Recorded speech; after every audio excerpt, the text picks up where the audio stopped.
आज आपण जे एक्सपेरिमेंट बघणार आहोत ते आहे आर्किमिडीजचं तत्व.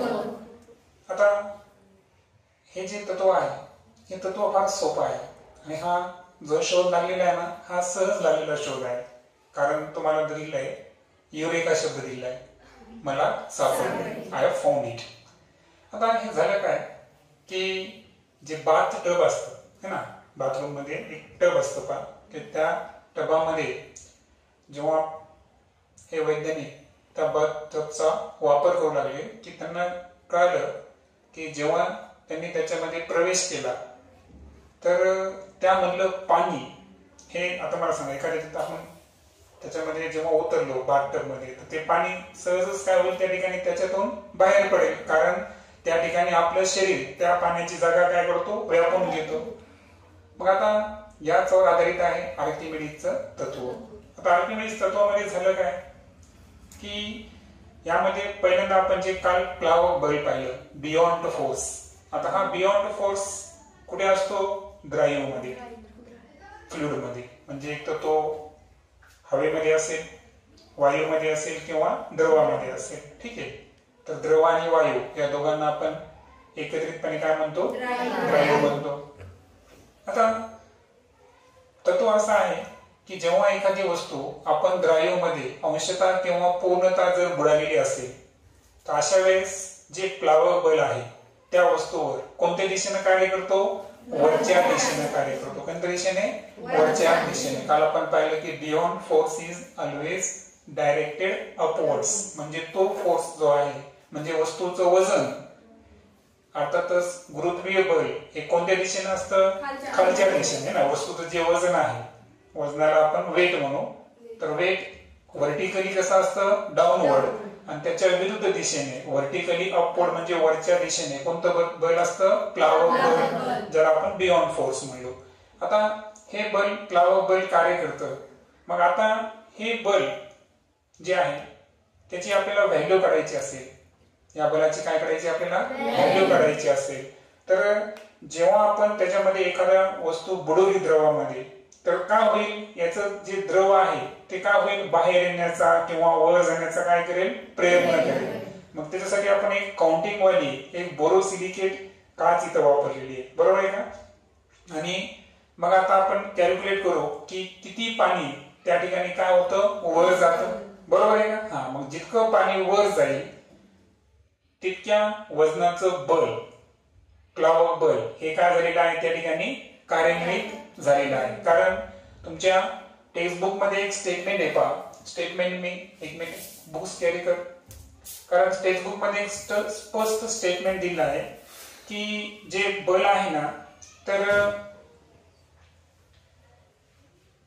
प्लावक बल किती कार्य केले एखाद्या वस्तूवर, तर हे त्यांना किती, जे द्रव आहे त्या द्रवाला किती सारलं म्हणजे किती लोटलं, याच्यावर काय आहे ते बल डिपेंड आहे.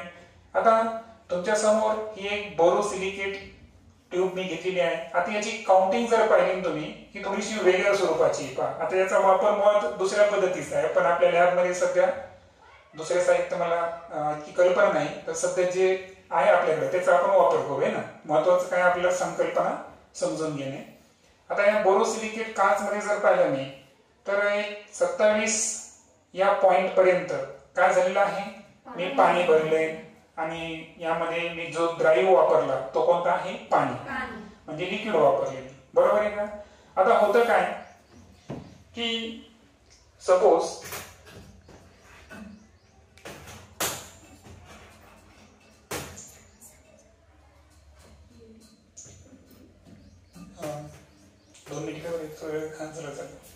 ओके.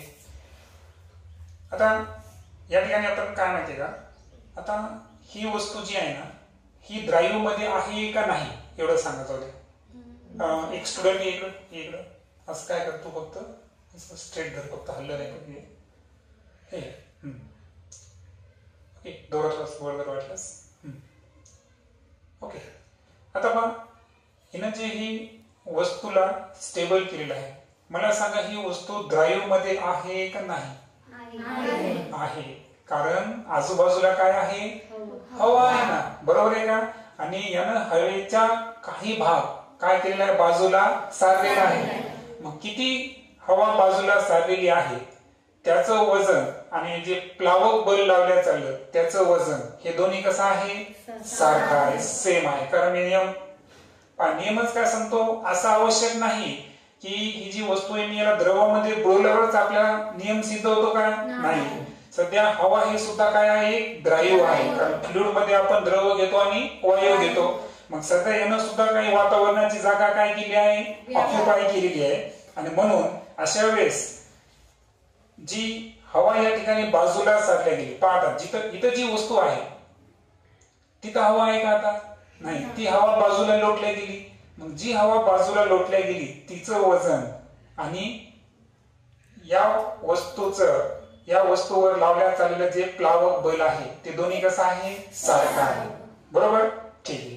आता हे झालं वायू. आता हळूच काय कर माहितीये का, याच्यामध्ये तुला काय करायचं आहे, ती वस्तू बुडवायची आहे. काउंटिंग किती तुमच्याकडे, 27. आता वरची काउंटिंग मायनस होते, बोरोसिलिकेट कास्ट वेगळ्या पद्धतीची आहे, तर ती मायनस होणार. फक्त किती वाढली त्याचा आपण वजाबाकी करून काढू. ठीक आहे, ठीक आहे. इन्सर्ट कर याच्यामध्ये.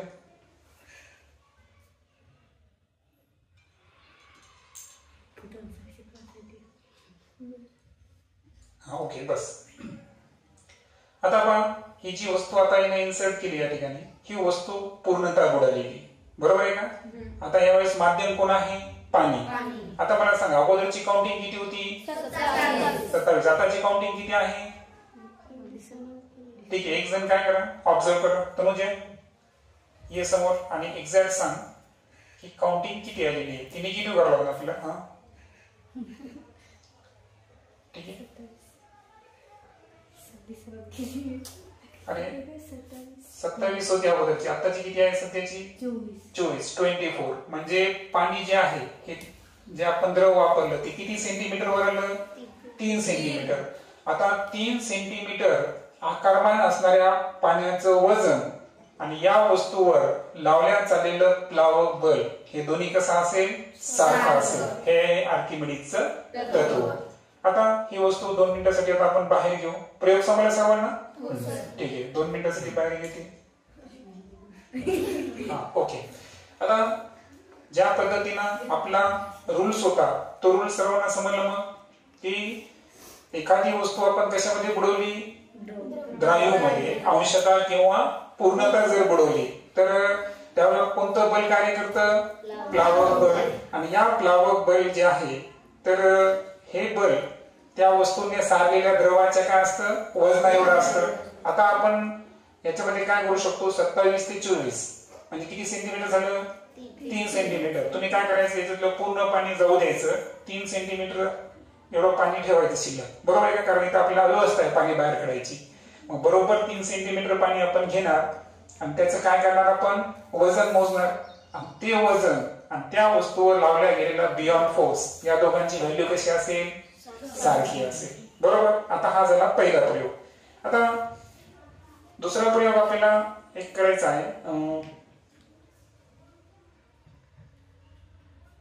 ही जी वस्तू आहे ही आता आपल्याला एका द्रवामध्ये बुडवायची आहे. आता द्रव आपल्याकडे अवेलेबल नसल्यामुळे आता आपण बॉटलचा वापर करणार. ठीक आहे. आता एक काम कर, हे परीक्षणाने म्हणलं पाणी त्या ट्रे मध्ये जमा कर आणि ठीक आहे आपण बॉटलचा वापर करू. ठेवून दे वाटलं परीक्षणाने पाणी काढ, त्याच्यात असं आडवं करून पाणी ठेवून दे. हा, त्याच्यात काढून घे, नंतर फेकून देऊ आपण. ओके. आता तो इकडे ठीक आहे चौकश ठेवून देते. पकडा ते. आता पहा, हा बॉटल मधलं पाणी दिसू दे सर्वांना. आता आपल्याला एक वेगळा प्रयोग करायचा आहे आर्किमिडीज तत्वावरच आधारित. आता आपल्याला यासाठी एक स्केल पट्टी लागणार होती. तर मी काय केलं माहितीये का, हे जे इथे गाठ मारली, बरोबर आहे का. या गाठीपासून तर या गाठीपर्यंतचं अंतर अगोदर काय करू आपण, ताणलेल्या अवस्थेमध्ये. सध्या आपण काय, ही जी अवस्था आहे ती कोणती अवस्था आहे, ताणलेली अवस्था आहे. सध्या म्हणजे जे माध्यम आहे ते कोणतं माध्यम आहे सांगा बरं, हवा. सध्या हवेमध्ये आहे, द्रवामध्ये आहे का, नाही. तर हवेमध्ये असताना मी बरोबर याचं मेजरमेंट जे घेतलं तुम्ही पण चेक करू शकता. तुमच्या मीटर स्केल किती सेंटीमीटरची असते ही, 15. म्हणजे जेव्हा याला मी पेंडुलम लावलेला आहे, हा काय आहे पेंडुलम. तर पेंडुलम लावल्यावर रबरामध्ये जे एक्सटेन्शन झालेलं आहे थोडस, किती एक्सटेन्शन झालेलं आहे मला माहितीये का, नाही. ते एक्सटेन्शन सुद्धा आपण मोजण्याचा प्रयत्न करू. कारण पहा नॉर्मल अवस्थेमध्ये, आता मी व्हिडिओमध्ये दाखवू शकत नाही, परंतु एक जण इथं मेजरमेंटसाठी हे, आता बघ, जेव्हा मी ताणलेला नाही अशा वेळेस त्या रबराची लेंथ किती आहे? 14 सेंटीमीटर. लक्षात आलं किती आहे? 14 सेंटीमीटर. आणि जेव्हा हा ताणलेला आहे तेव्हा हा रबर किती आहे? 15 सेंटीमीटर. म्हणजे याचा अर्थ काय झालेला आहे की याची लांबी सध्या किती सेंटीमीटर वाढलेली आहे? 1 सेंटीमीटर. आता याच द्रवाला मी काय करतो, पाण्यामध्ये आता हा कसा भरलेला सध्या? पार्शली. आणि आता मी काय करतो, फुल्ली याला काय करतो, बुडवतो. आता यामध्ये बुडवल्यानंतर, यानंतर लिक्विड मध्ये बुडवल्यानंतर याची जर आपण लांबी मोजली ना तर ती लांबी काय होते? कमी होते. लांबी काय होते? कमी. आता हे पाण्याचा गुणधर्म दिसेल तुम्हाला, परंतु मुळात जेव्हा हे लिक्विड मध्ये बुडालेलं आहे तर अशा वेळेस त्याची जी लांबी आहे ती काय होते? कमी होते. आता हे जे एक्सपेरिमेंट आहे, या एक्सपेरिमेंटचा मूळ उद्देश समजून घ्या. पहिलं तर समजलं तुम्हाला. आता आपण काल एक गोष्ट पाहिली होती, कोणती? की एखादी वस्तू जेव्हा आपण पाण्यात बुडवतो तेव्हा तिचं वजन काय होतं? कमी होतं. हे आपण स्टेटमेंट पाहिलं होतं. आणि कमी होण्याचं कारण त्याच्यावर कोणतं बल कार्य करतं? बल. आता बाहेर असताना याची जी लेंथ आहे ती किती होती? 15 सेंटीमीटर. किती आहे? 15 सेंटीमीटर. कारण याच्यावर फक्त एकच बल कार्य करतं, ते कोणतं? गुरुत्वीय बल. म्हणजे जे वजन आहे त्याचं हे खालच्या दिशेनं, बरोबर आहे का? त्याच्यामुळे याची लेंथ किती होती? 15 सेंटीमीटर. पण जेव्हा याला मी कशामध्ये बुडवलं? द्रावणामध्ये बुडवलं, है ना? पाण्यामध्ये बुडवलं. तर पाण्यामध्ये बुडवल्यानंतर काय झालं बरं? की तिथं विरुद्ध दिशेनं कार्य करणार कोणतं बल आलं? मग तुम्हाला मी कालच सांगितलं की गुरुत्व बलाचा इफेक्ट, परिणाम कमी करणारं बल कोणतं आहे? म्हणजे जेव्हा मी याला लिक्विड मध्ये बुडवलं होतं तेव्हा त्याची लेंथ कमी झाली. पहा, आता एक्सपेरिमेंट सिद्ध होऊ शकतं, परंतु आपल्याकडे इन्स्ट्रुमेंट ठीक आहे, कन्सेप्ट समजून घेण्यासाठी सफिशियंट आहे आपल्याकडे. तर जेव्हा याला मी द्रवामध्ये बुडवलं ना तर प्लावक बल कोणत्या दिशेने कार्य करतो? वरच्या दिशेने. आणि गुरुत्वीय बल खालच्या दिशेने. हवेत असताना लांबी जास्त का होती? कारण हवेत असताना त्याच्यावर फक्त एकच बल कार्य करत, कोणतं? कोणत्या दिशेने? जेव्हा याला मी लिक्विड मध्ये बुडवलं तर याच्यावर किती बल कार्य करायला लागले? खालच्या दिशेने. कोणतं होतं? खालच्या दिशेने गुरुत्वीय बल. आणि गुरुत्वीय बलाला विरोध करणारा वरच्या दिशेने कोणता बल होता? मग प्लावक बल जो आहे त्यानं गुरुत्वीय बल अर्थातच वजन त्या ठिकाणी कमी केलं आणि त्याच्यामुळे त्याची जी लांबी आहे ही 15 राहणार आहे का? नाही. त्या 15 पेक्षा कशी होणार या ठिकाणी? कमी होणार. आणि हाच आहे आर्किमिडीजचा तत्व. लक्षात आलं मग पूर्ण? म्हणजे एक रबराची लांबी जी कमी जास्त झाली त्यावरून पण आपण पाहिलं की प्लावक बल कशा पद्धतीने कार्य करतं. आणि त्यानंतर आता आपण जेव्हा वजन किती त्याचं अमाऊंट जेव्हा आपल्याला काढायचं होतं तेव्हा आपण काय केलं पाहिलं, आपण किती सेंटीमीटर द्रव वर आलतं? 3 सेंटीमीटर. आणि त्या द्रवाचं वजन आणि त्या वस्तूवर लावल्या गेलेलं प्लावक बल या दोघांची व्हॅल्यू कशी असेल? सारखी. समजा आता आपण म्हणलं की ते पाणी किती होतं? 10 ग्राम. किती होतं? 10 ग्राम. 10 ग्रामचं वेट काढायचं असेल तर आपल्याला ग्रॅव्हिटीनं मल्टिप्लाय करावं लागेल. तुम्हाला म्हणलो ऍक्सेलरेशन ड्यू टू ग्रॅव्हिटीची व्हॅल्यू आहे 9.8. आपण 10 गृहीत धरू. किती धरू? 10. मग 10 गुणिले 10 किती झालं? नाही. आता ग्रामचं एक महत्वाचं. पाणी किती ग्राम आहे? 10 ग्राम. ग्रामचं किलोग्राम करताना आपण 1000 भागतो. 3 भागतो. म्हणजे पाणी जे आहे त्या पाण्याचं जर आपण बल काढलं तर पहा मास किती आहे? 0.5. मला सांगा 10 ला 1000 मल्टिप्लाय केलं तर 0 कटला. 1/100 म्हणजे किती आला? 0.01 किलोग्राम. 0.01 किलोग्राम हे पाण्याचं काय झालं? वजन. मी किलोग्राम मध्ये का सांगतोय? कारण वस्तुमानाचं याचा एकक काय आहे? ग्रॅम आहे का? नाही. ग्रॅमचं किलोग्राम मध्ये रूपांतर करायचं असेल तर 1000 न भागायचं. कशाला भागायचं? 1000. मग सांगा आता 0.01 किलोग्राम हे काय झालं? पाण्याचं वजन. तर पुन्हा 10 न मल्टिप्लाय करा. उत्तर येईल 0.1. किती येईल? 0.1 न्यूटन. किती आलं? 0.1 न्यूटन. एवढं काय झालं त्याचं गुरुत्वीय बल काय झालं वजन झालं त्याचं कोणाचं ते आता पाण्याचं काय मोजलं आपण वजन मोजलं ते किती आलं 0.1 न्यूटन. मग आता मला सांगा त्या लिक्विडवर प्लावक बल सुद्धा किती कार्य केलं 0.1 न्यूटनच. लक्षात आलं का कारण आपल्याला काय म्हणलो जितकं द्रव वर सारलं गेलं त्याचं वजन मोजलं आपण तर SI मध्ये कन्वर्ट केलं त्याला ग्रॅव्हिटीने मल्टिप्लाय केलं ते बल किती आलं वजन किती आलं 0.1 न्यूटन. पाण्यात जितकं वजन तितकाच प्लावक बलाची व्हॅल्यू म्हणून यामध्ये प्लावक बलची व्हॅल्यू सुद्धा किती येईल 0.1 न्यूटन. हा आहे आर्किमिडीजचा तत्व. ओके.